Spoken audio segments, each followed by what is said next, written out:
उत्तर प्रदेश विधानसभा चुनाव नजदीक आते ही सियासी हलचल भी तेज हो गई है। सभी राजनीतिक पार्टियां सोच समझकर कदम बढ़ा रही है।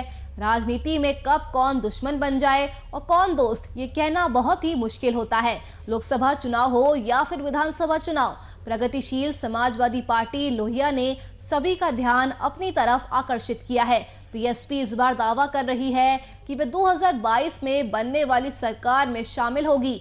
चाचा भतीजे के बीच सियासी खिचड़ी पकने के भी संकेत मिल रहे हैं। प्रगतिशील समाजवादी पार्टी लोहिया के मुखिया शिवपाल सिंह यादव को राजनीति का माहिर खिलाड़ी भी माना जाता है। समाजवादी पार्टी में शिवपाल सिंह की भूमिका एक रणनीतिकार के रूप में होती थी।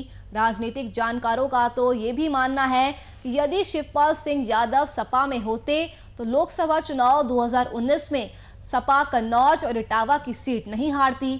पिछले 2 दशकों से अपने गढ़ को बचाने के लिए शिवपाल यादव ही रणनीति तैयार करते थे।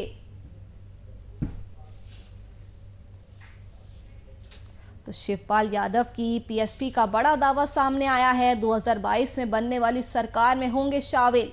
तो चाचा भतीजे में सियासी खिचड़ी पक रही है। आपको बता दें कि उत्तर प्रदेश में अगले साल विधानसभा चुनाव है और उसी को लेकर अलग अलग राजनीतिक पार्टियां अपनी रणनीति बनाने में जुटी हुई है। इसी बीच प्रगतिशील समाजवादी पार्टी लोहिया ने सभी का ध्यान अपनी तरफ एक बार फिर से खींच लिया है, क्योंकि पीएसपी दावा कर रही है कि 2022 में बनने वाली सरकार में वो शामिल होगी। चाचा भतीजे के बीच सियासी खिचड़ी पकने के भी संकेत मिल रहे हैं। आपको बता दें कि प्रसपा लोहिया के मुखिया शिवपाल सिंह यादव को राजनीति का माहिर खिलाड़ी माना जाता है। समाजवादी पार्टी में शिवपाल की भूमिका एक रणनीतिकार के रूप में होती थी। राजनीतिक जानकारों का मानना है कि यदि शिवपाल सिंह यादव सपा में होते तो 2019 के लोकसभा चुनाव में सपा कन्नौज और इटावा की सीट जीत सकती थी। पिछले 2 दशकों से अपने गढ़ को बचाने के लिए शिवपाल यादव ही रणनीति तैयार करते थे। तो यूपी में अगले साल विधानसभा चुनाव है और उसी को लेकर सियासी सरगर्मियां भी तेज है। शिवपाल यादव की पीएसपी का इसी बीच बड़ा दावा सामने आया है। उनका कहना है कि 2022 में बनने वाली सरकार में पीएसपी शामिल होगी। तो एक बार फिर से प्रगतिशील समाजवादी पार्टी लोहिया ने सभी का ध्यान अपनी तरफ से खींच लिया है, क्योंकि पीएसपी का ये बड़ा दावा है कि वे 2022 में बनने वाली सरकार में शामिल होगी। चाचा भतीजे के बीच सियासी खिचड़ी पकने के भी आसार नजर आ रहे हैं।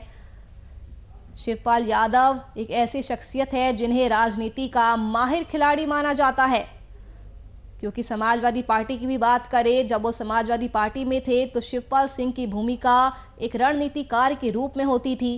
राजनीतिक जानकारों का तो यहाँ तक मानना है कि यदि शिवपाल सिंह यादव सपा में होते तो लोकसभा चुनाव 2019 में सपा कन्नौज और इटावा की सीट नहीं हारती। पिछले 2 दशकों से अपने गढ़ को बचाने के लिए शिवपाल यादव ही रणनीति तैयार करते थे।